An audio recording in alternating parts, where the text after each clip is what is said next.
رابعہ بصری رحمۃ اللہ علیہا اپنے خامن سے فرماتی رات کو غسل کر کے کپڑے پہن کے خوشبو لگا کے کہ آپ کو میری ضرورت ہے؟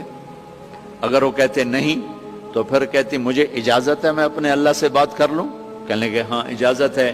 پھر ساری رات سجدے میں گزر جاتی تھی اور نفلوں میں گزر جاتی تھی اور رونے دھونے میں گزر جاتی تھی. جوانی میں فوت ہو گئی 40 سال کی عمر میں. جب ان کا انتقال ہوا تو ایک خادمہ ساتھ تھی, اس سے فرمانے لگی دیکھو میں جب مر جاؤں نا تو مجھے راتوں رات دفن کرنا ہے, اور جس کرتے میں تہجد پڑھتی تھی وہ مجھے کفن دینا ہے اور کسی کو بتانا نہیں. تو اگلے دن وہ خواب میں ملی اسی خادمہ کو. ان کا ماں جی آپ کے ساتھ کیا ہوا؟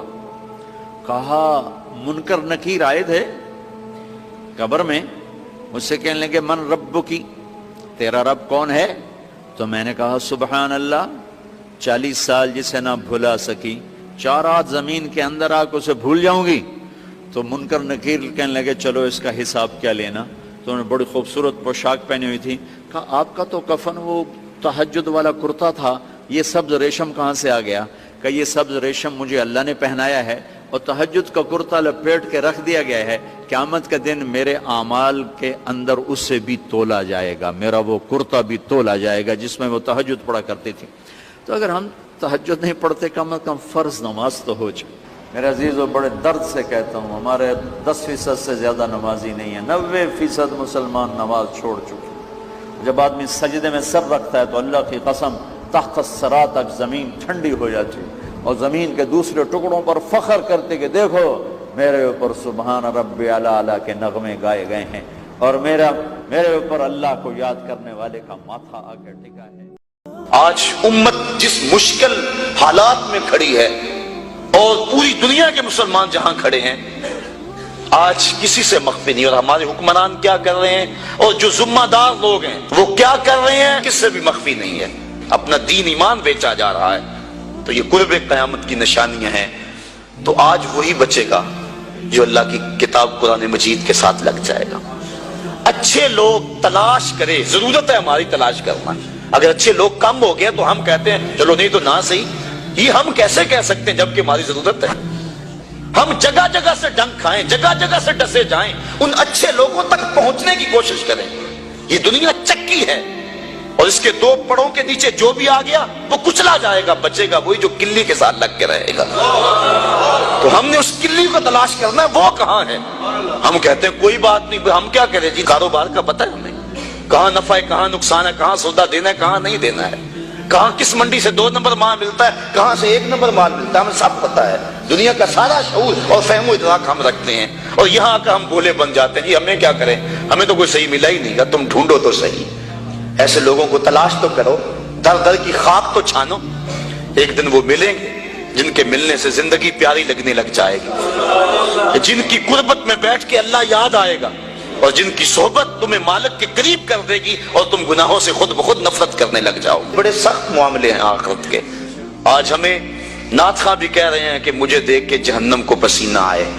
یہ تو منہ میں طوطی بولتا ہے, جو مرضی کہتا پھرے.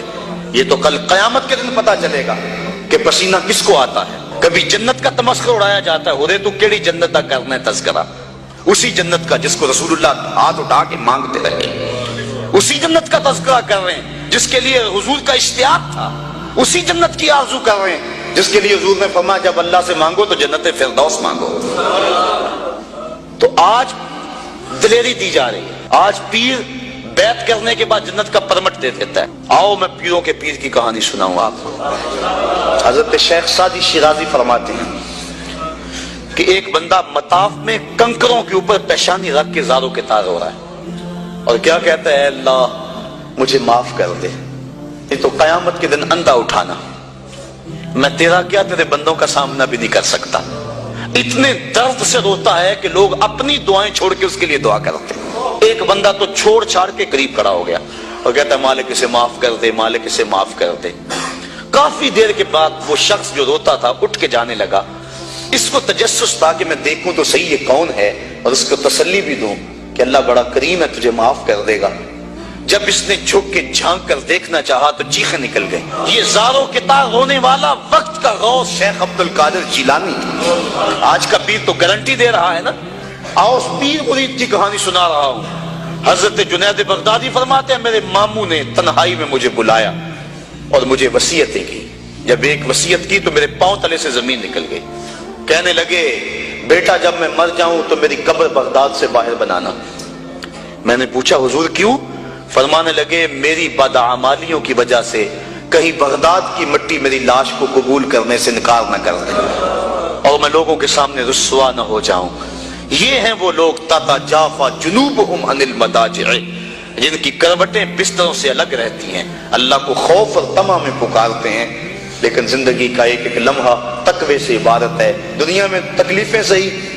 حضرت امام جعفر صادق ساری زندگی ٹھنڈا پانی نہیں پیا.